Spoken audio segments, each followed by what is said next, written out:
It's Thursday, September 5th. I'm Matt Harmon. Welcome to the Yahoo Fantasy Forecast. It is a hell of a day to talk ball. And join me to do that for episode 1 of the Fantasy Film Room here on the Yahoo Fantasy Forecast feed. It is the one and only Nate Tice. Nate, what's going on, buddy?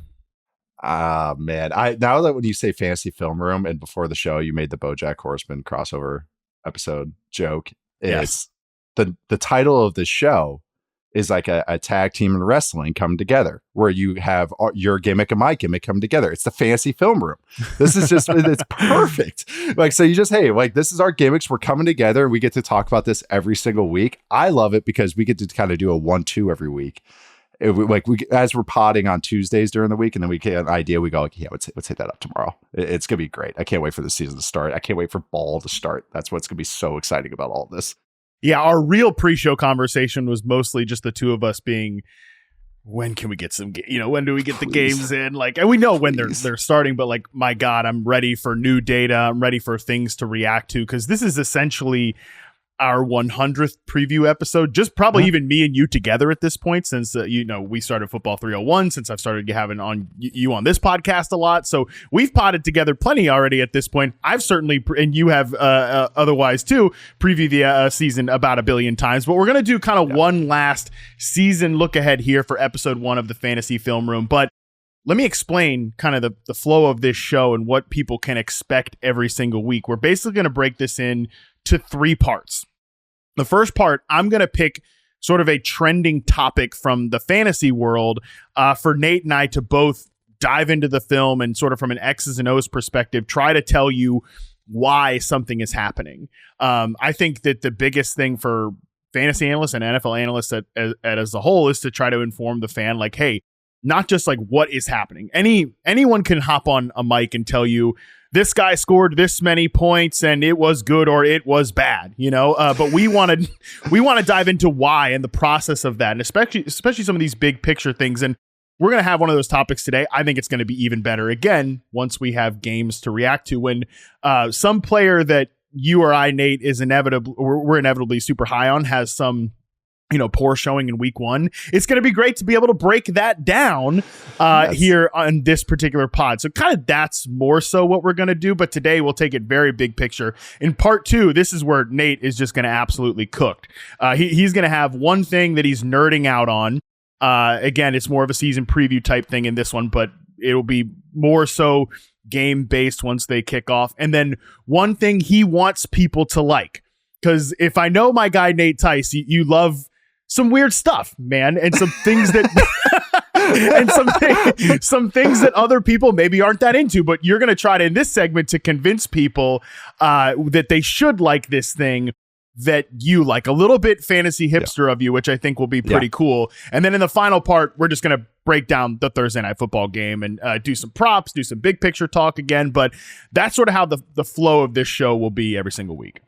Yeah, as someone that tries to get everyone in my inner circle, or even like, I won't even say inner circle, I'll say medium circle, into board games and into schlocky movies, sometimes a little schlocky plus, I'll say, and really just going, no, watch, it's good. I trust me, it's good. Total Clockwork Orange, eyes open, putting eye drops in, making sure that they see what I'm seeing. Like, do you see that whole South Park segment right there? That's exactly how I feel with some of this that's just going through the year. But I'm excited. It's a great way also, like you said, this pod to go, oh yeah, we're really high on this guy and he doesn't have a good week, and go, this is why I was not wrong. Mm-hmm. Yes. It's not my fault. It's not my fault. You guys have to listen for 5 minutes. That's it. And I just put the chart together, my own dentist system, just to make sure that everything's good. But no, I'm very, very excited for that. I'm excited for you guys for listening to this vinyl record that I'm really into. And then, you can smile and nod. Maybe you do like that note that this musician hit, or this play that this offensive coordinator called. But I'm glad we get to do this, kind of tie it in,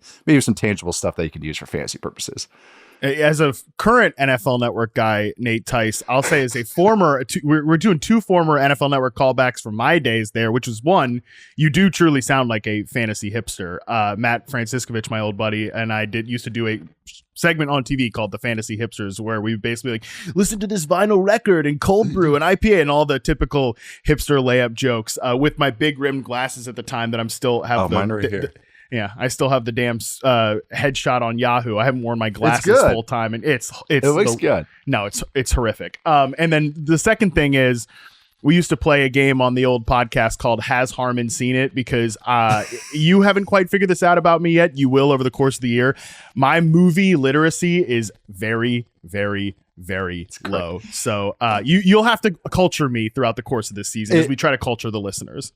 Especially coming from my old co-host Robert, who was like, sometimes I'd throw some at him and he actually would pick up what I was dropping, and I would always just be like, God dang, like this is not like, man, I thought I threw that 102 mile an hour fastball by you, and he'd still know it. So this is good. I actually like this because I even said I've found this with Charles too. Charles's movie filmography is all over the place as well. So yeah, a bobbing and weaving with the references. I have to look at maybe box office and then go from there with all my my movie references. Go start at the top and maybe not go with Clockwork Orange or something a little bit more obscure in the 90s that is more up my alley.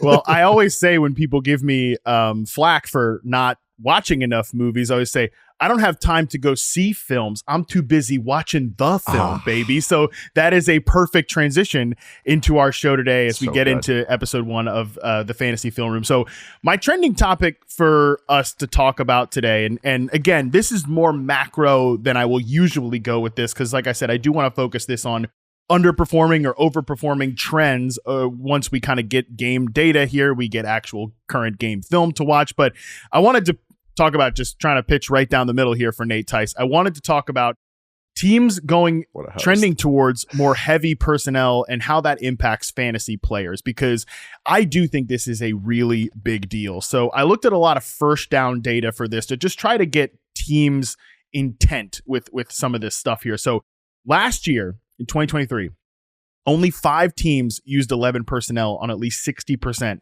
of their first down snaps. Those teams were the Rams, the Panthers, the Bengals, the Steelers, and the Colts. Pretty mixed bag, honestly, in terms of offensive efficiency. You got one team, as Sal Vetri pointed out on the show yesterday, averaged 4.1 yards per play last year, which is not just the worst in the NFL last year. It was the worst the last 4 years by a lot. Typically, the lowest in the NFL, Nate, is like 4.6, 4.7. The Panthers set some new all-time lows last year. So, and then you have the Rams, good offense in Cincinnati. Like I said, mixed bag with the Steelers and the Colts and things like that. But this was down from 12 teams in 2022. And one of the things that I looked at this on the inverse here is that it's honestly some of these really good teams who are making the most or perhaps best use of heavy personnel on again, this is just first down data, but these trends typically hold for these teams throughout all downs here.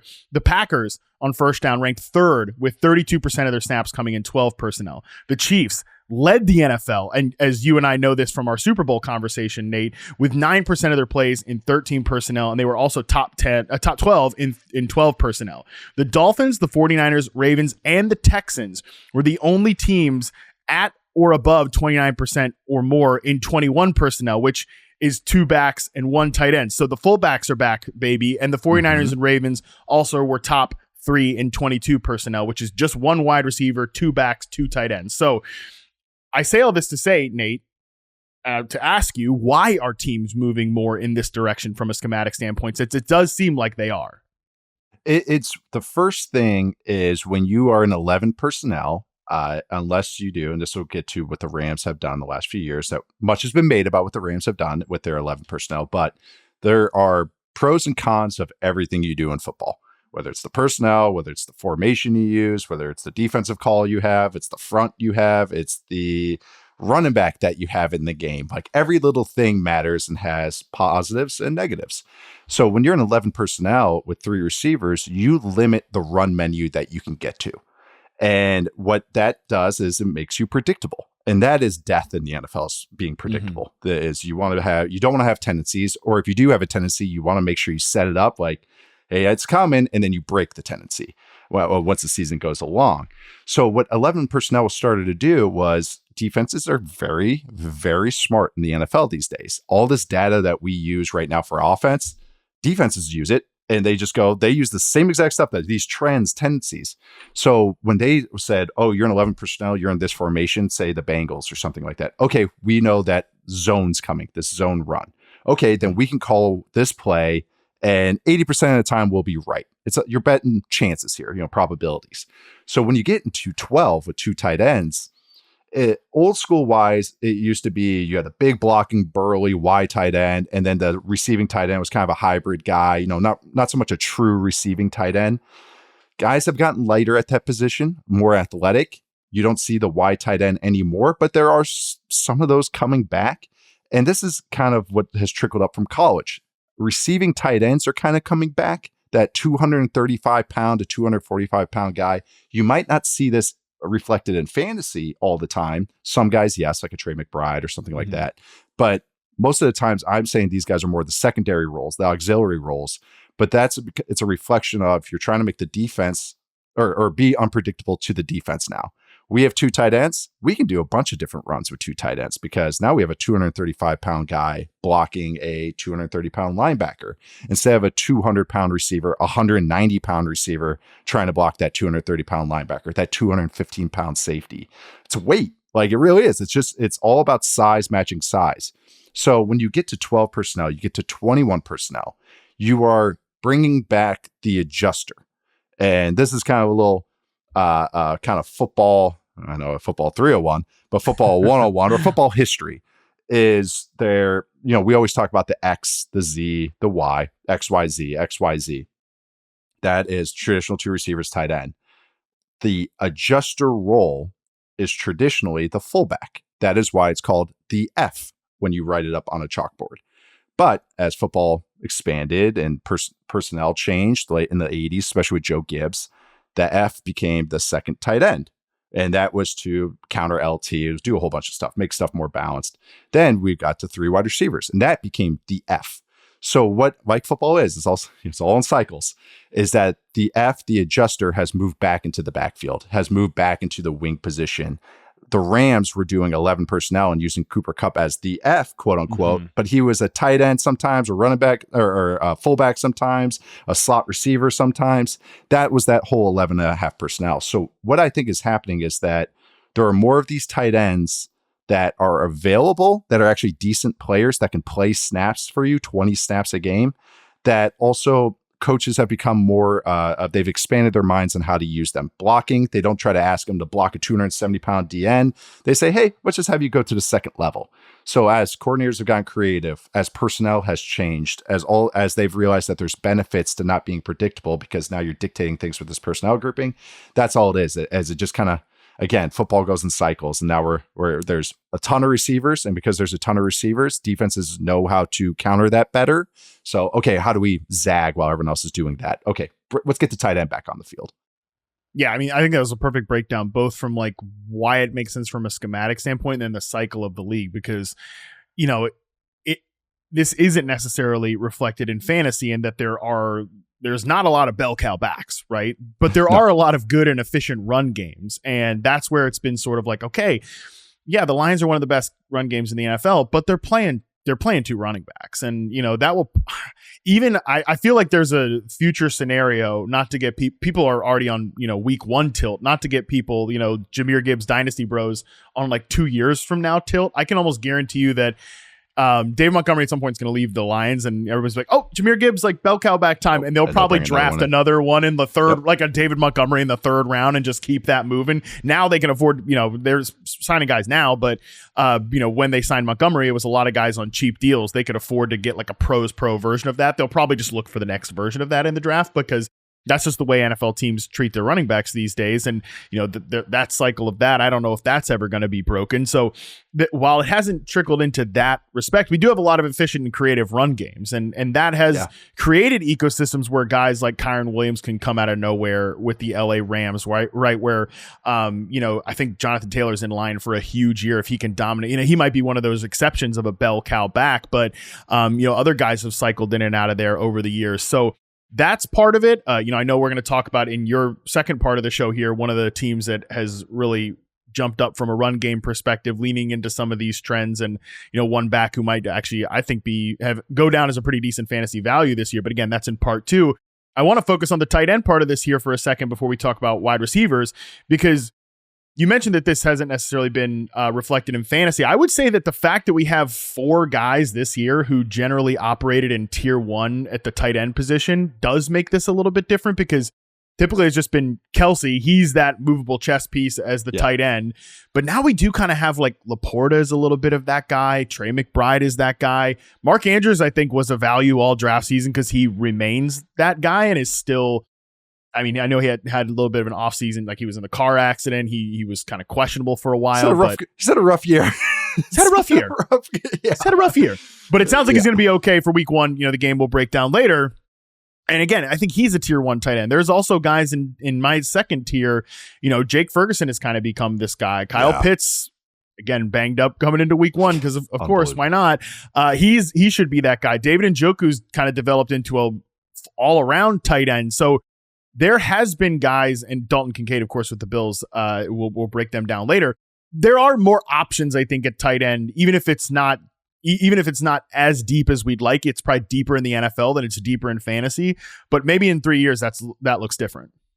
Yeah, it's the pie is getting sliced more, and so that as teams will use 11 a bunch and they'll use 12 a bunch. Okay, well now that's third receiver / second tight end. Okay, they kind of eat into each other's shares and stuff like that. So that's another thing too, is that as teams use so many different personnels, is that the elite guys almost become more elite as because they are going to get the primary focus no matter what. And then the secondary guys kind of chop each other up a little bit. That's kind of how I'm trying to think of like a good example of that. But I mean, the team that I always just think of is the Cowboys, because I just think CD is just going to eat so many. And then Ferguson's going to get a bunch. But then it's like, Schoonmaker is probably going to take some from Cooks, if Schoonmaker ever sees the field, if he's ever healthy. But it's like, but if he takes a little bit from maybe Cooks and maybe whoever is the third receiver that they're trying to trot out this week, that's where the kind of secondary kind of options go away. But I think it's, as those get divvied up, it makes the number 1 guy,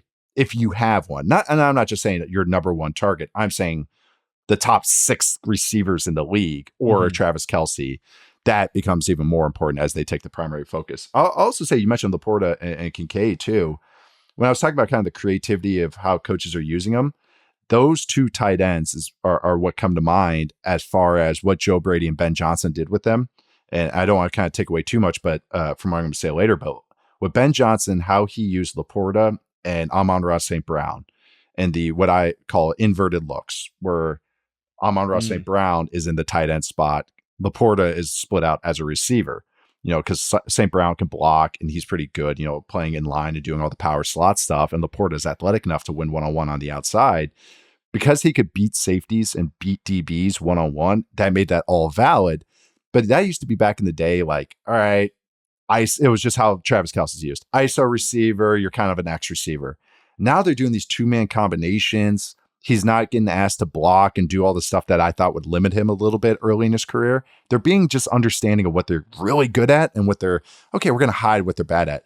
I know this is coaching 101, but it's nice to see actual freaking coaches doing it and actually doing all the offseason speak. They actually did it in practice. So they've expanded their minds and how they use guys, and it's expanded my mind and how I evaluate tight ends and other positions too, because now I think there's more roles and more room and more paths for these guys to be valid players and valuable players, just real life and fantasy. Well, that's the reason that I know a lot of us on the outside, and it seemed like it was rumored to be potentially true that the Rams would love to get Brock Bowers, right? Because they could do some of that stuff with both Cooper Kupp and Puka Nacua as the dream. It was the dream, as the power slot player, and then do some of that, Laporta to Brock Bowers thing, as you mentioned there in your example. So I love that. Again, I think it's going to open up more for these top tight ends at some point to potentially be more of a stable position. My pitch with the tight end position in fantasy has always been pretty clear, because there was at least some talk the last 2 years about maybe we should merge tight end and wide receiver because it's too hard. There are not enough good tight ends. 1, that's a quitter's mentality. 2, look, we are not soft on this fantasy podcast. Okay, we are not soft. Number 2. Yeah, try harder. Okay, you want life to be easier? Pay up for one of the top guys. You want your life to be simpler? You pay up for those luxuries. Anyways, not to go down that path again, but it's all about just restoring the middle class here, and I think this movement is part of that. That's a reason that one of the teams that leans into these heavy personnel packages, the Arizona Cardinals, that's why Trey McBride is really good, and they still drafted another tight end in the 3rd round. So I think there will be more splashy impact from these ancillary players, also from fullbacks too. Like fullbacks don't matter in fantasy, but you do see teams like Miami and obviously San Francisco make use of the fullback. I found it interesting that Jonnu Smith is listed as a fullback on the Dolphins early depth chart. Is he actually? Yeah. And I don't know if that means anything, because I actually do think Jonnu was like a very interesting deep sleeper at tight end in this offense. I just wonder how they're going to align everything there. So it's going to make for some interesting ancillary pieces. That's how the tight end position is going to be impacted. But I want to, before talking about some specific teams here to watch out for with this, I wanted to hit on one point that you brought up there about target concentration for the wide receivers here, because wide receiver is a money position in fantasy. It's super important. And this trend, while it takes one wide receiver off the field, data shows that the fewer wide receivers are on the field, the more both efficient and highly targeted your top receivers can be. And Miami's an outlier example, but they're the perfect example of two guys who dominate the target share and are, Waddle's coming off an injury plagued season, but think 2 years ago when both those guys like pushed for 60% something of the target share and were outrageously efficient. That's what matters here, is that it's going to take some wide receivers off the field. It's going to make your 3rd and your 4th wide receiver on the depth chart probably not fantasy viable, but it's going to increase the productivity of your top receivers, which is why I have found myself, Nate, when building teams this offseason, so inclined to be like the hero RB build, where I want like 2 or 3 receivers in the first 3 rounds, because man, like those guys at the top of the position are going to be they're going to be bigger difference makers than ever. They are. I know it's almost become the receivers don't matter argument in the sense that there's so many good ones that the baseline's higher. But then if you have those true dudes, like I said, like you're just saying, it's like the concentrated targets. Oh my God, they're on a whole nother tier of themselves. This is also in like kind of football makeup and certain teams. It's like there's public discourse about certain positions on certain teams. I'm like, oh my God, we can barely even get a national conversation about the Titans, and everybody knows who the Eagles' 3rd receiver is. Yeah. And everybody knows who the Bears' 3rd defensive end is, like, because they just, oh my God, we need this guy. The Eagles, like, they signed Julio last year for a spot. They had Zacchaeus in there, and they just traded for Dotson. I always just thought that was such a weird team building exercise for me, because you have Devontae Smith, you have AJ Brown, you have Dallas Goedert. Now you have Saquon too, who can catch passes. You don't need a dude at slot. You need a dirty work auxiliary guy. That's why Zacchaeus actually kind of fit for me in that role. But that was, that's from a team building perspective, because that's when you already have guys. You don't need every guy to be a bucket getter. Yeah, right. Like you need a guy that sets freaking screens. You need a guy that's going to play D. Like that is, I think, just from a team builder perspective that we see from this, that again, it doesn't get always reflected in fantasy. But if the team building goes right, where they get the auxiliary guys that make sense, it opens up more for the star guys to be stars. So sometimes I get frustrated with some team building with some guys they add. I'm like, that the idea. The Bills did this for a little bit. Spoilers, but I'm going to talk about the flip side. I think they've learned their lessons. But I think some teams, there was a disconnect of what they thought they needed and what they actually needed. And it's nice sometimes. It's refreshing sometimes when you see teams actually understand what they do need. Like Alec Ingold's not going to get 40 targets, but Alec Ingold is a very valuable member of the Dolphins offense. Actually, I'll say one of the most important ones. Yeah. I know, obviously, outside Tyreek and all that stuff, and he's useful also, when he does get targeted. He's smart. He's athletic. Yeah. Oh, Jonnu Smith, by the way, great shout out, because they're already giving him freaking reverses in the preseason. Crazy. He can't wait to use him. He's not going to get a high usage rate, but he's going to be like a sniper usage. Yeah. It's like 1 or 2 touches for a touchdown and 30 yards. It's like, that's what I feel like his stats are going to be. Low usage, high yield usage is what we're looking for from a player like that. I would say the receiver example of this, and obviously this team took a 1st-round receiver this year, but the 49ers also paid Jawan Jennings. He's a great example of this, that is never gonna, he's certainly not a bucket getter or anything like that. The targets are gonna go to Debo and to Ayuk and to CMC and to Kittle, but you need a third down sometimes. Like Juwan Jennings is reliable. He's where he's supposed to be. So he's obviously, I think, kind of the peak receiver example for that. And let me tell you what, if you have to start Juwan Jennings on your fantasy team is effed. All right. But he's important to the 49ers and he allows those other guys to be who they are. Yes. Yeah, absolutely. He's a 3-and-D guy in basketball. He stands in the corner. He might only shoot 3 shots a game, but he's going to make 2 of them. Yeah. And he's going to play some great D. Glad you roped in Juwan Jennings. I feel like I haven't brought up Juwan Jennings in a while, and I feel like he should be brought up every single week. Probably the best dirty work guy in the league. I love Juwan Jennings, but that's a great example. It's just that not every third receiver is the same. Not every second tight end's the same. Yeah. Like technically, the second tight end for the Cardinals, Tip Ryman or Elijah Higgins, they are the blocker, and so they come in to be the blocker, and Trey McBride gets to do all the fun stuff. Typically, base down number 1 tight end is the blocker. So again, it's the roles are different from team to team, which is, Mark Andrews and Isaiah Likely, totally different pairing of 2 tight ends. Like where I actually think they're both valid receivers. If like say Andrews went down, I would still think Likely could be okay in a pinch. Yeah. It's just that, again, these team makeups are just wildly different. Let's quickly just hit on a few teams maybe we haven't mentioned that makes sense to pay attention to before we transition to your team in the second half, because that's actually a good team to talk about this as well, but we'll save them if you can't figure it out yet. It is the Buffalo Bills, since we've hit it several times. But we don't need to talk about like the Dolphins and the 49ers and really even the Ravens, but what are some other teams that maybe will make use of this heavier personnel and how this might impact some of the outside receivers there? We've talked plenty about the Cardinals. The Rams actually might start experimenting with some more 2 tight end looks. They had Colby Parkinson, or they signed him. They have Allen, who they're really high on, and we'll see how when Higbee comes back. But I know they were, that Bowers thing was very real. You already talked about it, but I think they've had the ideas about it, implementing it more. The Chiefs, I think, are going to crank it up. That's why they went for Wiley. That's why they're bringing guys in. The Packers are on the forefront of a lot of stuff. Shoot, I don't want to spoil it already, but the Steelers are going to be, because Arthur Smith are going to be, I think they might base out 3 tight ends because they're trotting 2 out there every play, and they have some size with Freiermuth and Washington and everybody. So that run game wise, that's why I'm excited about them, is because they have the size and the bully ballness and the Arthur Smithness of that offense. So that's why. Just think who else? I want to hit on 2 of those teams, expand a little bit. One, you mentioned the Steelers. Like I've been I'm in line with ADP on George Pickens. I actually drafted him in my final draft last night as my, I think, 4th receiver, because again, I went with a heavy receiver build. He's the guy that I think will probably be volatile. That's just one, the nature of playing a run heavy offense, and 2, I think it's the nature of his game, and I think it will probably always be that way. But he is in line to have a monstrous target share. How that might end up being 120 targets at like a 28% clip because of how they're going to play. But he should, not only will he probably be in 2 receiver sets, he's probably going to be in, like you mentioned, 13 personnel, like just 1 wide receiver on the field.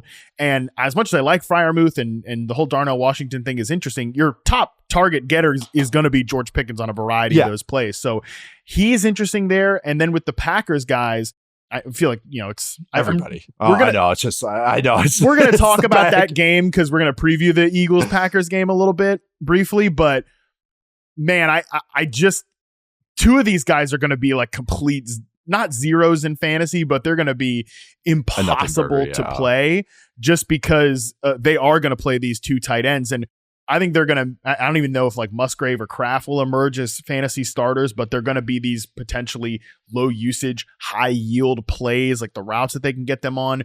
To me, like, and even a guy like Jaden Reed, who I know you and I both really like, I have him at wide receiver 34 heading into the season. In almost any other situation, a guy that did what he did last year, has the reception perception profile that he does, and plays on a good offense with a good quarterback, I'd probably have that guy going into his second season ranked in the mid to, maybe even high 20s, because he's just that good of a player. But and if he's the one that loses out here, I think the Packers are making a big mistake. Like, to me, he'd be my flanker on almost all the snaps that were in 2, and then he'd move into the slot in 11 personnel. That's fine. But That's just one of the best big reveals because I think they're a team to really monitor with this trend. I know it's kind of receiver by committee. It's going to be a nightmare trying to sort that out. I think you even said that they might have a different guy leading every category: receptions, receiving yards, and touchdowns. And I totally can picture that as well. Kraft had the pec this week. I think he's still banged up, but I've been trying to picture it in my mind because I understand what LaFleur is trying to say, where he said we don't have a receiver one, like it's better to have all these guys that you have to game plan for. And I do think that part of the meta of where defenses are right now, that makes a lot of sense. I actually don't think it was just coach speak. They're saying like, hey, if you're gonna run a lot of zone defenses, we need a lot of guys that can get open because we don't know which part of the zone is going to be open. So I actually understood that, and I love that in a real football sense. But like, let me draft one of these guys because I want a piece of this offense. Like, and I'm terrified. Okay, maybe Jacobs has to be it or Love has to be it, but it's just like I've in a personal sense, I've stayed away from all these guys because it's just like I can't predict it, and that's making me antsy. In a real football sense, can't freaking wait to watch it. But again, that's a huge disconnect. No, I'm glad you brought them up. Brought up the Pickens thing too. Like, I was just picturing that in my head too. Is that it's like, yeah, who is going to get all the other targets? Like, you're bringing it up, and I was just kind of like, in my head, I'm like, yeah, Fryermuth will get some. I'm like, Washington's going to get like one a game. Yeah. I bet you the running backs get a ton because Russell Wilson checks it down a bunch. Van Jefferson, it's great. Isn't Scotty Miller on that team too? He is. Artie. Boys. God, I'm trying to think the other team.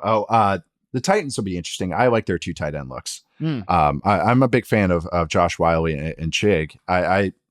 They're fun. They're athletic guys. They can do some other stuff. And so I think and with Bill Callahan, he likes to, even though he's the line coach, not the play caller, but he's got the ear of his son, that coach. I think that they're going to get some more bully ball looks because I just think that's going to be the identity of their offense. And I wish they had different backs back there. I like Spears, but he's just smaller for how hard of a runner he is. He reminds me of Devontae Freeman a little bit, where it's like you're undersized, but you're so tough, and I love it, but don't like your long-term prognosis.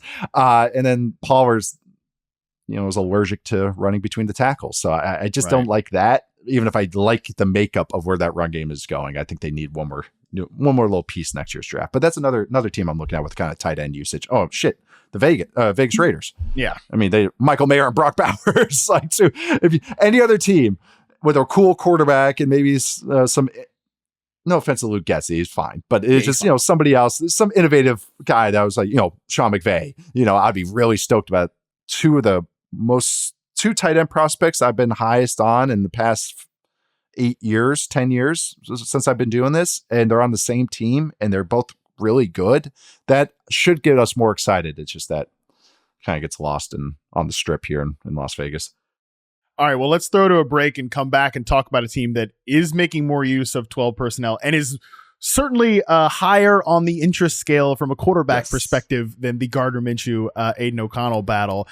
Let's take a break and get into it right after this. All right, we're back. Nate, this is the thing you are nerding out about heading into week 1 on the offensive side of the football. It's the Buffalo Bills running game, if we haven't teased it enough so far. So tell the people why they should be excited about the Bills running game. Even if the whole Ken Dorsey, Joe Brady swappage at coordinator and play caller, and there's so many things you could say about differences in there. One thing I liked where this Bills offense went with both of these guys calling plays and now continuing this year is the evolution of their run game. And I think before that run game was really focused on, Josh Allen's legs. Well, of course. But now they've really have figured out something that works for them. They are more of a bully ball team than you would think. They're kind of a spread bully team. And they will pound duo, which is a very, power at you run. Duo is power without the puller. So it's power, but they will go right down your throat. They have figured out looks to do this. They will get into jumbo personnel as much as anybody. Jumbo being a 6 tight end or a 6 offensive lineman as tight end. They are one of the teams that use it more than anybody. They are innovative with some of the runs they're using because Brady, I think, is willing to look at some college stuff. And maybe the offensive line coach too. And I'm blanking on his name right now, but they're willing to adjust maybe some of the more fatty college plays that other NFL people maybe turn their nose up at. But I think it's good. And I think others are going to start looking at these plays. They run a dart run concept, which is a tackle pull. Deion Dawkins is a very good puller. Spencer Brown, the right tackle, is a very good puller. Spencer Brown's not a guy where I just talk about tight ends. You don't want down blocking a big defensive end. All right, let's get him on the move. Let's use his athleticism and do that. That's knowing your personnel. So they will use that concept more than anybody, and it's a weapon for them. This team on early down runs last year was 5th in EPA per run. So this is a legit run team. And I just looked it up. So outside 2 minutes last year on early downs, which is first and second down, this team had the 6th most running back runs. So not even including Josh Allen. So just straight running back runs, early downs, outside 2 minutes. The teams ahead of them are teams that we just talked about, my friend Matt. Dolphins, Lions, 49ers, Steelers, Falcons. Teams that we associate as more Shanahan or bully ball and fullbacks and tight ends. Not spread it and rip it, Josh Allen run around craziness. Like this is, I still think there's a disconnect with the Bills right now. And I don't know if anyone's listened to me the last 2 months. It's just pounding away that it's like, this is a different team than people are envisioning. This team on those runs, 3rd best success rate in the entire league on running back runs with James Cook and Ty Johnson. These guys that James Cook is fun. He's explosive and everything, but he's not, I would not say an upper tier guy, upper tier back. They're only behind the Dolphins and the Rams for the best run game last year as far as success rate, but their boom rate was 20th. So this is just a hyper efficient run game that's doing some innovative stuff as far as adjustments to the runs. And this is without throwing in what I consider the most dangerous runner in the league in Josh Allen, which is kind of the ace in the hole that they can play at any time. They don't need to create explosives with their offense because that's why you have the Dragon.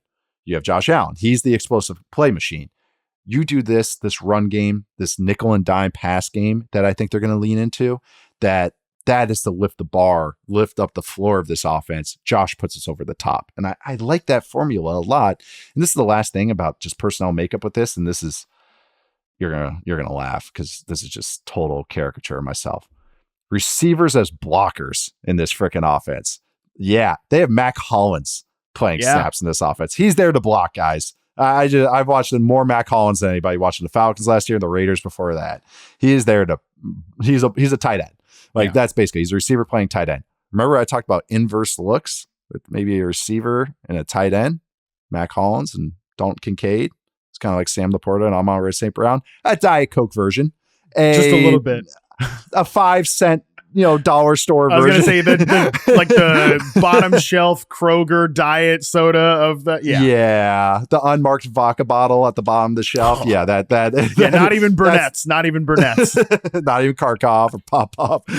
None of that. So, but it's making sense in my head. Even Keon Coleman. I'm telling you, Matt, and I brought it up, I think, every time we talk about Keon Coleman. When you brought him up as a power slot, I'm actually more mad at myself for not envisioning that, because now it's really clicked for me. And again, I have not seen this in there's not a proof of concept yet, but the idea of it's really making sense in my brain. Put him in a slot and let him block people. Let him be a big zone beater in the middle there. Him and Kincaid can do some stuff. They can kind of do it on either side.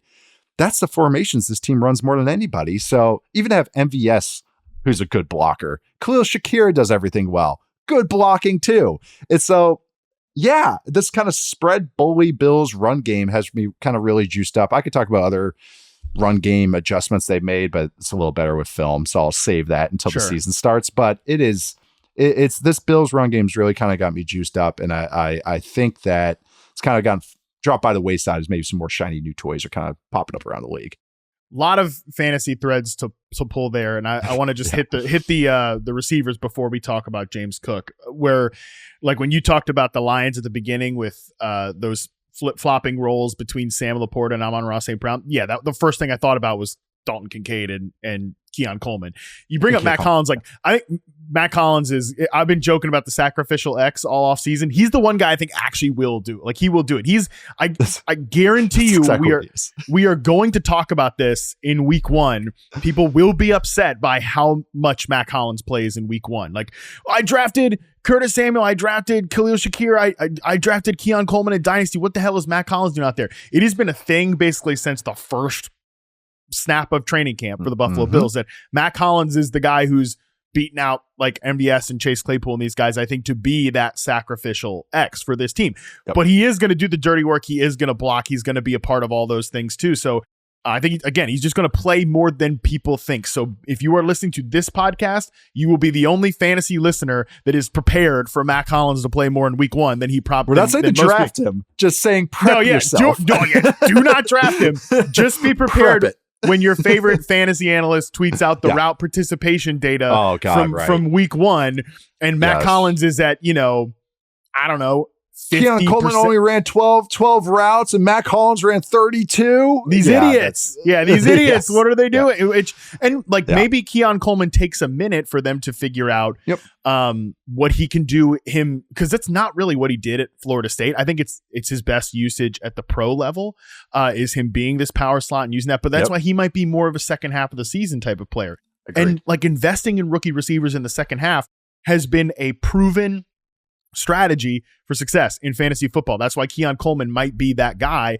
Very similar to like an Amon-Ra St. Brown who took a minute. Like I remember talking about this in the in-season reception perception rookie report, his rookie year, that in all of his pre-draft stuff, I said, this is a power slot. This is a power slot. He should play inside as a big slot receiver. Bud Light Cooper Kupp. I was like, he should be Bud Light Cooper Kupp. That's who Amon-Ra St. Brown is. And then in the in-season rookie report that year, and that's usually like the first 8 to 10 weeks of the season, I'm like, they're playing him mostly outside and he's running like post and go routes. Like he will never be successful in that role. And then the back half of the season, he's playing all slots and he's run short routes and in breakers and all that stuff. And that's who he's been ever since. Like, so if Keon Coleman takes a minute for them to figure out what he can do, like, don't panic about that in the early part of the season. So I really like this comparison between Lions and Bills from a receiver perspective. But I do want to just throw this back to James Cook as well, because I ended up ranking him, like as a kind of a fringe running back 1. I'm looking at it right now. Yeah, he's my 14th running back.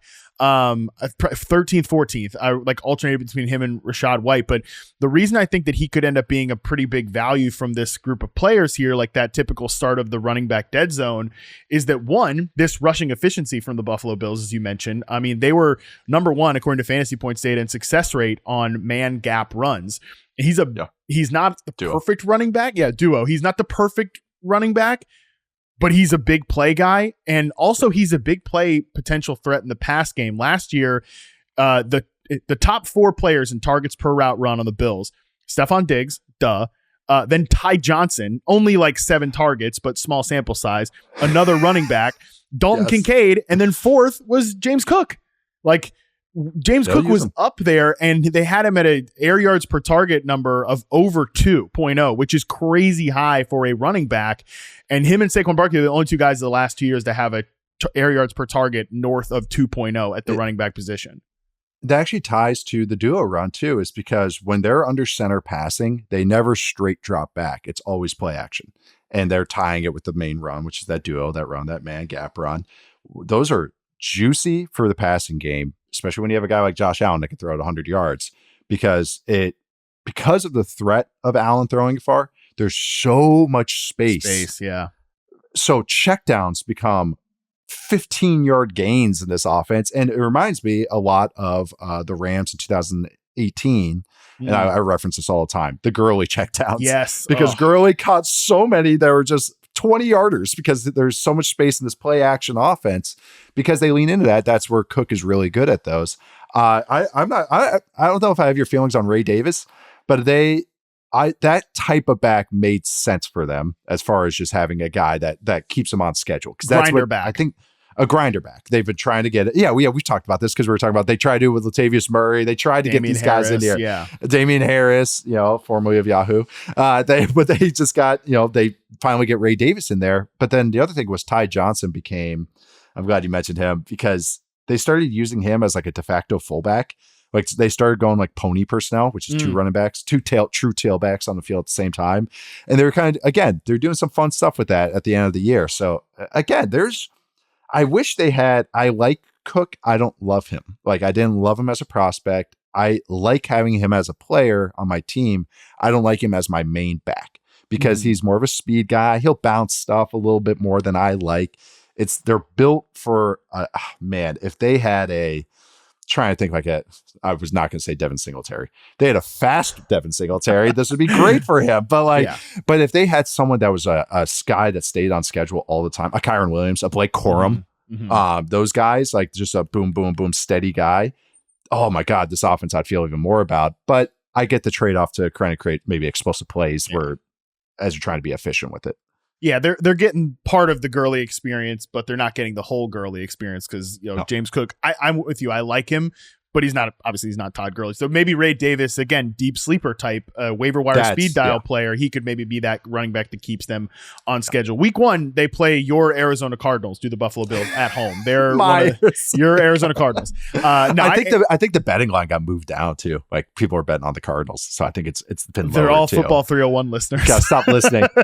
Stop listening. Start listening to that stuff in week 2 and beyond, not week 1 in Buffalo. I already started slowing down when you said over under 7.5. I went under. It was I'm not letting this happen to me again. No, I'm not it doesn't doing matter this. though. It's too late. It's already a runaway train. The die has been cast. The Bills right now, in terms of implied points, they're the highest on the week with the Lions at 27.3 implied points. So this is all to say we broke this Bills offense down, and like James Cook could come out of week 1 as a big time winner because they're playing in running friendly game scripts and all this stuff. So definitely keep an eye on that. Blitz happy defense. Best way to go against that, pound the rock. So pound the rock and have like a check down option for a big play in the pass game with James Cook. So he's definitely somebody I will have my eye on in week 1. Nate, the one thing that you want people to like, the one thing that Nate Tice wants people to like is actually another quote dead zone back who I'm gonna tell you what, before I'm gonna let you go on this thing, but I'm praying to God you are right on this one because I drafted a suspicious amount of this player this year because he would fall in drafts. And so I'm hoping that you're right about this thing you want people to like. Oh, yeah. I got plenty of takes on this team that has currently the lowest projected win total right now. That's the Patriots at 4.5 wins. And maybe, again, I didn't even think I would be like the high guy in the Patriots in the national media scene, even with my Drake May stock. But I'm just watching this. I'm like, this isn't as bad as everyone making this out to be.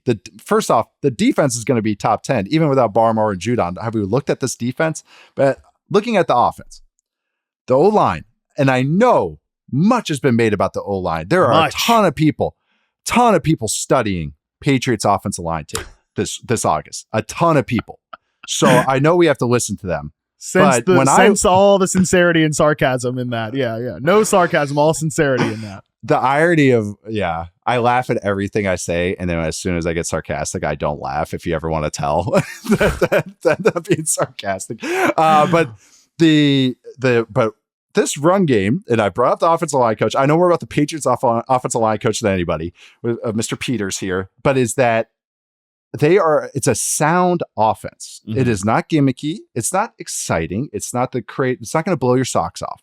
But I trust this offensive staff that the baseline of the scheme, the concepts are going to be an acceptable NFL level. I know that's not exciting. It's not crazy. I know that's not the sexiest thing you ever want to hear about an offense. But why I'm saying that is, why are we predicting this to be like the historically bad offensive line, historically bad offense? Because I think the cast of characters are more competent than people realize. I think this offensive line is more competent than people realize. Andrews was not playing the center in the preseason. He's back. So those snap things are going to be cleaned up a little bit. I also think getting them all on track. I think the snap stuff will get better. I think the guards play will be better. They found a 4th rounder. And Layden Robinson. I always forget his first name, but it's Layden Robinson. Come on, guess it right. Yeah, Layden Robinson, 4th rounder. But my brain, man. Don't remember what I had for breakfast. But I just think it's not great. I'm not saying this is going to be a top 10 offensive line. I'm just saying it's not going to be this historically bad thing that everyone's made him out to be. I think it's more like the 22nd best offensive line. Pass protection wise, They'll give him chip hop, whatever. But as far as run game, this guy is a Bill Callahan disciple of the offensive line coach. They're going to pound the rock. They have beef up front. They have at least decent. I would say I'm going to go with 3 decent starters. 3 decent starters and 2 question marks. But they also have tight ends that are willing to block. They have a bunch of dirty work receivers. That adds up. If you want a good run game, you need receivers that block. And I know that sounds like we don't want to say it all the time, but it does matter if you want the run game. Stevenson's a true 3-down back. He pass protects. He catches the ball. They're going to have him on the field for 3 downs. I think, are you worried about Antonio Gibson taking too many touches? I think it's more like a 70-30 kind of split. That's how I picture it. Gibson's going to have his spells. He actually looked decent a little bit actually in some of the things, but I'm just making up that this offensive ecosystem is not historically bad. I could look at a few teams right now that I think have worse lines, worse potential run games because of their lines and just who they have back there, the personnel that they have and the coaching that they have. But I just want to say that like the Patriots offense and like where this run game can go and like Stevenson's stock a lot, because I just, his size, his skill set, their commitment to him salary wise, and just who else are we going to give touches to? But it's not going to be a 3 yards in a cloud of dust. Holy crap. This is a Jeff Fisher 2016 Rams offense with Gurley. This, I think, is just the baseline. It's going to be more competent than people realize, because I think the offensive line is below average, but not god awful. Like I think just the narrative has been this last month. Like I said, I'm hoping you're right on this, buddy, because I was but they are going against the Bengals week 1, and the Bengals cannot stop a nosebleed on the ground right now. So they might look okay week 1. Yeah, it's such a good point. I was pretty much just in line with consensus ADP at the running back position this year. Didn't really have any outliers in the top 25 backs. The 2 guys that stood out for me was one, Jaylen Warren, just because I think he got faded a little bit because of the offseason injury. I'm generally in on Jaylen Warren this year. And 2 was Ramondre Stevenson, who I had 6 spots ahead of ranked ahead of consensus. And again, ended up with him in a suspicious amount of drafts this year, because I believe in a lot of what you're selling here. I have him at 2 right now. And So we'll see. We'll see. I do like this one. I want to put a pin in it and come back to it in week 4, and we'll check in on the Patriots, because I'm sure we'll want you to talk Drake May and is it time for Drake May? I bet you he'll be playing by week 4 anyway. So that's my prediction. And then I do want to check in on Stevenson, because I think that's really interesting. So let's start to the break. And when we come back, we'll preview the Thursday night and Friday night games real quick, and then we'll get out of here. All right, we're back. Nate Tice, we have 2 games to talk through, because we're not going to include our Friday preview on the Friday show so that it's not dated when people listen to it. So we're going to talk through both these games here. Yes. That was definitely my smart idea, not our genius producers, Brett Rader and Colin Brennan. No, it was my idea, because I'm the brains of this operation. Someone's like, man, my friend goes, man, I really like that intro thing that you do. That was a great idea. And I was like, oh, I didn't even know we were doing it. That was the producer. So shout out to everyone that makes us look good. Basically Stone. Stone at Football 301, Adi as well. Yeah, basically Adi. If anything is good on the podcast, it's probably the production team. If it's something shitty, it's my fault. It's probably was my idea. So I like that. Yeah. I'm no Donovan McNabb, baby. It's I got to lift up my teammates here. Okay, so let's talk. The Eagles are our second team, but let's talk Ravens, Chiefs season opener on Thursday night football. Nate Tice, just give me big picture thoughts about this matchup before we talk a couple props. I'm staring at the Chiefs' new faces. That's the left tackle. Hollywood Brown is hurt, not playing. They just announced it, I think. And then, but Xavier Worthy, Wiley, the tight end, really the offensive line in general and the run game, because I think that's going to dictate so much for this Chiefs team. At least just the feelings and vibes, more than the big playness that we're all excited about.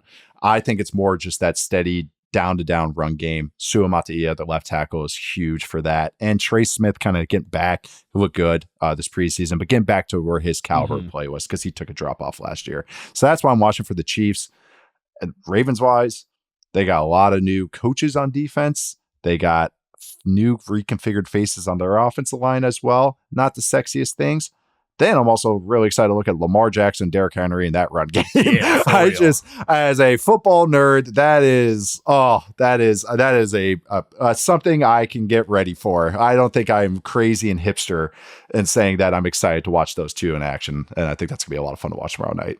Yeah, focusing on when the Chiefs have the ball, I think you hit the two big things that we're looking for here, especially from a fantasy perspective, is, the run game in general. They're breaking in a new rookie left tackle.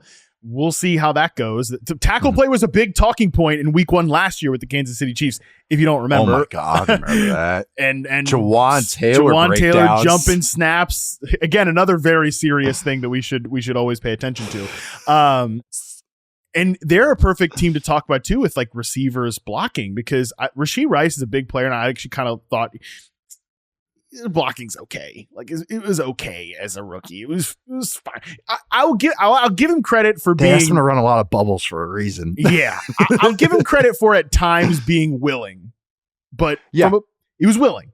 Also, new position for him. He played mostly as an outside X in college. Like he's down there in the mix and the muck from a run game perspective. So maybe in year 2. That's something nobody cares about that for fantasy, but something to watch. And then Xavier Worthy, if you don't know, is 165 pounds. So is he going to be near fit in the run? That will be certainly something to monitor. Travis Kelce doesn't block either. So right. So they're going to be asking a lot of like the dirty work bros. Maybe that's why Juju's back. He's back. He's back to block. He's back to block, baby. Seriously though, like all last year I kept saying, I was like, I'm not saying this guy's going to get 1,000 yards. They need a Juju Smith-Schuster just to catch a 5-yard pass and just to like, set a pick and just for somebody else. And then they signed him. I'm like, all right, well, all right. All right. And then they signed literally Juju Smith-Schuster. All right, cool. Fine. That's good. Because Rashee Rice is kind of the receiver parts of Juju Smith-Schuster, the early career Juju Smith-Schuster, and a little bit Jarvis Landry-ish as well from a reception perception standpoint. But he's not the like.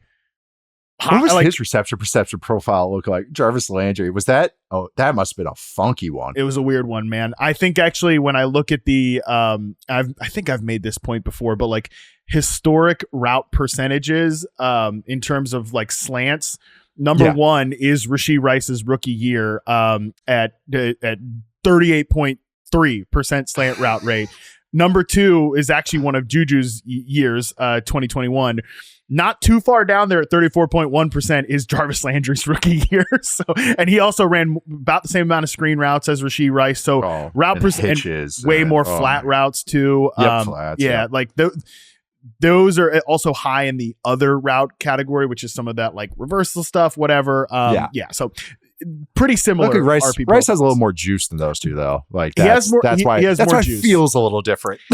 Absolutely. Certainly more than Landry. I think Juju had some after catch pop when he was younger, but he does that 5-yard burst that he's really good at. That drop step and you get up. Yep. He doesn't, but Rice does not have the same kind of like hammerhead in the run game or like setting a pick, any of that stuff that those two guys did. So that's something to watch, especially how that affects Isaiah Pacheco, who's weirdly become like a polarizing player in the last week for fantasy because they signed Samaje Perine, and Samaje Perine's role in week 1, I guess, will bear watching. Hopefully none of our Perine's a pass protection back. That's all he's there to do. It's there to be on third down to block for Mahomes and catch some checkdowns. That is Perine's role in the NFL. But to the people's point, that will, if he owns that role and truly owns it, it will shave off some of the hoped ceiling for Isaiah Pacheco and make him, maybe a back end running back one, but not a guy that is going to threaten the top 8 at the position. So should be worried about Carson Steele. I've heard that name as well. See, this, Nate, I hope none of our bosses are listening to this because they certainly don't listen to our content. For sure. There's another. They just see the runtime. They're too focused on that 2 hour 16-bit you did with Charles McDonald a couple weeks ago. I hope our bosses are not listening to this, because this is the one place where I'll just never be that great of a fantasy analyst. Is I can't possibly get myself week 1 of the NFL season. Week 1 of the freaking NFL season after months and months and months of no football. Like, I will not lead the show with burning question. How much will Samaje Perine play and how will that affect Isaiah Pacheco? I don't care, man. I mean, I know I should care. I know the people care, but I'm not going to put top 5 things to watch in the season opener. How much will Samaje Perine play and how will that limit Isaiah Pacheco's season-long ceiling? I know I should care, but I don't care. So, but I said it. I said it on the show so that the listeners on the show are aware that this is something to watch. So that's what we're looking at when the Chiefs have the ball. When the Ravens have the ball, I'm with you. It's just Derrick Henry's role, and I do think a little bit, how much does Justice Hill play? Because they talked him up a little bit too. If we want to continue the theme of sickos and what they care about at the running backs. And then I'm also, of course, backup running back discussions. This is a fantasy football podcast, Nate, that we talk about backup running backs here. And I'm also, of course, interested in Zay Flowers and what his role is in year 2, and the Bateman playing time. Is he truly an every down receiver for them? So those two things I think are the number one thing. I'm beyond Derrick Henry, and that's freaking cool. Those two receivers and what their roles are something I'm dialing into as well. You know that there's a gif of the dog with the cake and he has like the crazy eyes, it's just like staring off the distance, and someone did like a PTSD like supercut over it where it's just like all these like bad images. You said Rashad Bateman and it just clicked in my brain that this is an island game. He better not have a drop. I know. Please, Rashad Bateman, just be okay tomorrow, because I just survived. Just okay. Riley Leonard, Connor Weigman mentions from my freaking preseason big board. I had to survive that for a weekend. I can't stand another island game Twitter mention blow up. I hadn't thought about that until literally you said Rashad Bateman right now, and I just realized that's an island game where everybody's watching. I had somebody in my Discord point out that for 2 years ago, the Rams were the week 1 opener, and I was really in on Allen Robinson and the Rams, and that went to then that week 1 game was a brutal one too. That was brutal. I'll still never get over. Like, I don't think I like watching season openers because that one scarred me forever. And then last year, Sky Moore was a guy I wasn't super like, I'm going to rank him really aggressively last year, but he was a prospect I liked. And I was like, I can't wait to see what Sky Moore does in week 1, with an open receiver room, 0 catches. So somebody pointed out like, now we got Bateman in the week 1 opener. Like, I don't know if I'm fit for this. But we'll see. We'll see, man. We'll see. I have better hopes for, ADP adjusted better hopes for Rashad Bateman than either of those two guys going into this year. But like I said, famous last words. So on that note, Nate, before we move off this game, any props we want to share for the people as we look through this? I actually, a guy we were just talking about, I have Rashee Rice over 5.5 receptions. I think they're going to pepper him underneath. Although, this defense, if they continue what they did before, we'll see kind of a mix of every type of coverage. When you get that, sometimes the quarterback will default. We want to see the big, sexy, big plays. All that space that can hypothetically get created by Xavier Worthy, plenty of room underneath for somebody to catch a lot of balls. If they're worried about the deep speed, they're trying to run all these stuff, have all these double coverages, have Roquan Smith running from the line of scrimmage. That opens up stuff underneath. And if I think they focus on Kelsey like they would in this kind of heavy game plan defense, I think that, again, opens up spots for Rice. The other one, same thing, crazy defensive looks, everybody running every which way. Look for Patrick Mahomes over 20.5 rushing yards. Still, that was going to be one of mine. That was going to be one of mine. Okay. Always one of my favorite props, is especially against defenses like this, where 3rd and 5, 3rd and 12. All right. Mahomes running for a first down. Everything gets funky on the back end. I dig that. I like both of those. I was just going to go chalk and say Derrick Henry over 63.5 rushing yards. This was a team that became much better from a run defense perspective, the Kansas City Chiefs, like as the season wore on, but there were some hit and miss moments at times last year. I don't know that there's a ton of changes to look for there. So again, and I think they're going to try to establish the hell out of Derrick Henry in week 1. It's a big reveal for the fans. It's a big reveal for everybody else. So I like your 2 a little bit more than mine, but that was the one I was going to go with. It's try and true. You go against Spags or Todd Bowles, run the ball. It makes your life easier. It doesn't matter who your quarterback is, just run the ball. It makes life so much easier. All right, so the Friday game in Brazil, we've got Eagles versus Packers. This one's, there's so many layers. I wish we could do another hour on this, but we will not do a Football 301 2-hour podcast on this podcast feed because contractually I'm not allowed to do it, Nate. Actually, if you want to dig deep on the on my ass here.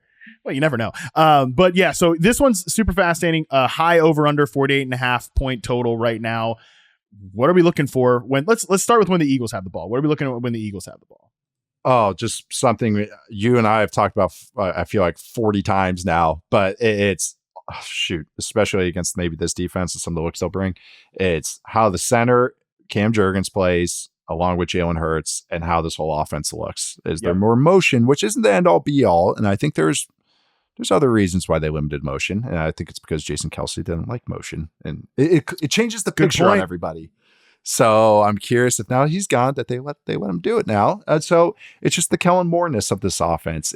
I can picture a lot of the things. Jeff Stoutland's still the offensive line coach. I can picture the run game. It's going to be very similar to what it's been.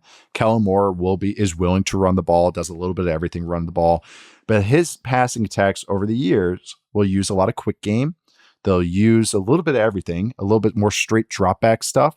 So I want to see how Hurts operates in that and how it just all looks. And it's a fun defense to go against, a reconfigured Packers defense with a good front. So yeah, trench battle, new Eagles offense. I just want to watch it all. Not saying good or bad. It's just a curiosity. Totally. And I won't go too deep on this because I actually had a big, long talk about it yesterday on the podcast with Sal. This was my number one week one reveal is what the Eagles offense looks like because of the molding of these two roles. And you're so right to bring up Jason Kelce. I know most people don't bring him up enough, and I know I don't as well, that he is like an outsized figure in this whole equation that we talk about. Like quarterbacks sometimes don't want the pre-snap motion, right? Aaron Rodgers famously doesn't want the pre-snap motion, any of that, because he wants to get up there and see the picture. Kelce he's like that level of center, number one, like one of the best centers ever play, one of the most decorated. He played for one team his entire career. Like if he has enough authority to be like, and relationship with Jeff Stoutland to say, we're not doing that. Like if I don't want it, we're going to take out parts of this offense because I don't want to do it. So that is a really good point that maybe it's not all just a referendum on Hurts or anything like that.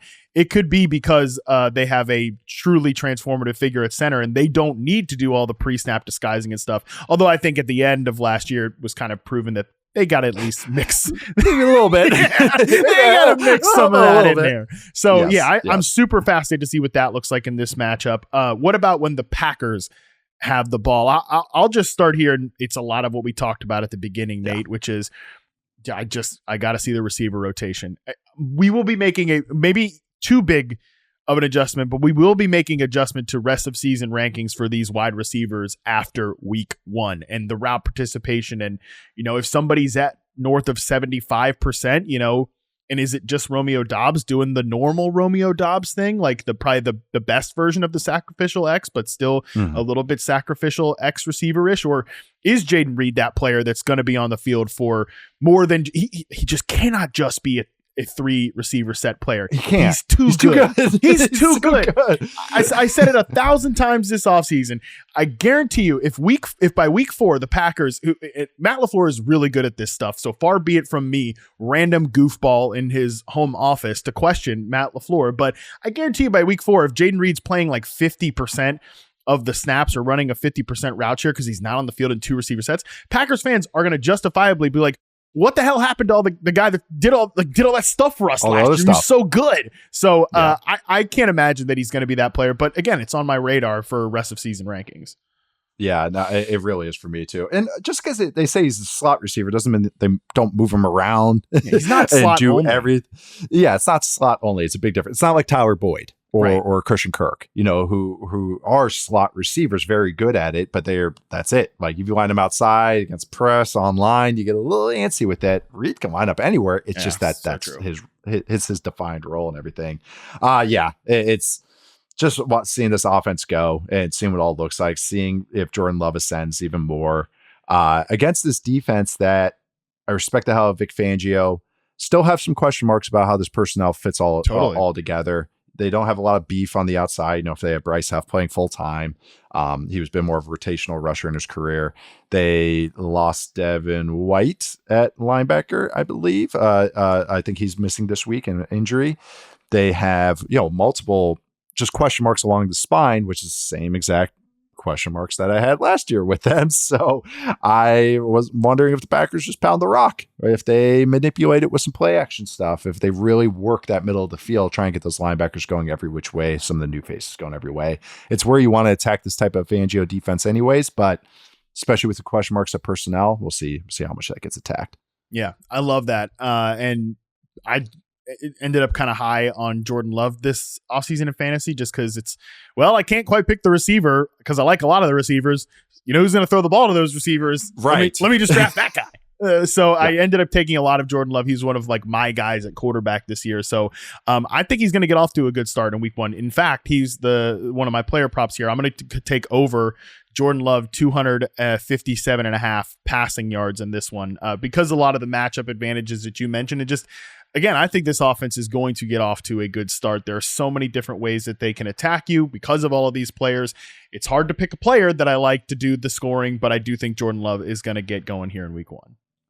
Because I'm a sicko who actually already knows who the ref crew for this game is, by the way, Ron Torbert and his crew. You are a sicko. Oh my God. Who are a travesty to the reffing position, umpire position. Last year they had a whole bunch of new crew members and they just kept messing up game operation stuff. And it was just the most it was like a weekly basis. And now they're sending them to Brazil. So we'll see. But you just mentioned all these guys. We don't know who is going to catch the passes, which of the receivers is going to step up, which of the tight ends is going to step up for the Packers. How about the running back, Josh Jacobs, over 16.5 receiving yards? He gets the receiving prop for me because of this Fangio defense that is softer, that wants to play zone and make you work for it. A lot of play action in this Packers offense. We mentioned those. Check downs to Josh Jacobs. He's a valid receiving check down auxiliary option. They're going to run a lot of play action like I think they will. They're going to push the ball. There's going to be some opportunities for him to catch the ball underneath, and especially against this type of defense, especially with linebackers that are a little iffy with him one-on-one against them. And if you're looking to really hate your life and bet an under here, I do think Saquon Barkley under 15.5 receiving yards is interesting. I like that. Do that every week. And it might be safer to do the under 2.5 catches. You also get better odds because if he busts a big one, like again, you're just going to hate yourself. And I'm all about betting on sports and not hating yourself. So that's kind of my general philosophy. And I just think against this defense that we expect, and we don't know what Jeff Hafley's going to do yet, but we expect it to be more of a cover one, like some more man coverage single here high. And stuff, Yep. Single high. That's going to be AJ Brown time. Whatever they want to do from a motion and all this new Kellen Moore stuff. Yep. The bread and butter is still going to be, AJ Brown's over there, single high. I'm Jalen Hurts. I'm throwing that go ball to him. So that's going to be a lot of what the offense looks like as they try to integrate this new stuff. And it's still, okay, am I getting to the Saquon Barkley and the read, or am I taking off and scrambling? So maybe the under 2.5 catches is actually the way to go. I like that a lot. I hit a Miles Sanders prop, I think, in the Super Bowl. I think it was under 2.5 receiving yards. Oh my God. And I think he caught a ball for 2 yards or 1 yard or something like that, or a target went his way. And I was like screaming, but it was like one of the ones I was like, I'm a sicko. Yeah, you're a sick like that was one that was a new level. It was under like 2.5 or 3.5 receiving yards. I really want to find it, but it hit.